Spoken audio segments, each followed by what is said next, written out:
Ever wanted to bring more life and narrative to your landscape photos? Feathery Friends can do just that. Today, we're going to transform a still landscape by realistically integrating bird overlays or cutouts directly in Lightroom, adding depth and interest to your scenes. First, import your landscape photo into Lightroom now. For your bird overlay, make sure it has a transparent background or is a cutout image you can easily blend. If it's not, you'll need to prepare it in another software before bringing it into Lightroom. Once your bird image is ready, select your main landscape photo. In the Develop module, we're going to use a trick within Lightroom to composite these.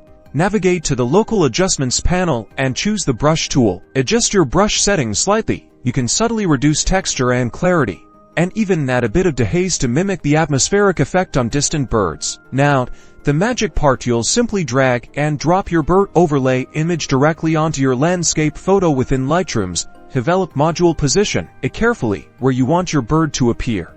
You can then scale, rotate, and reposition your bird using the local adjustment controls that appear. Adjust the opacity of the brush adjustment if you want your bird to appear more translucent or distant. Finally, make any global adjustments to your scene to ensure the lighting and color balance of your bird seamlessly integrate with the background. Look at your scene as a whole and refine it until it feels natural. And just like that, your landscape has come to life with feathered companions, adding depth and a compelling narrative. Try this technique to add layers of interest to your own photos.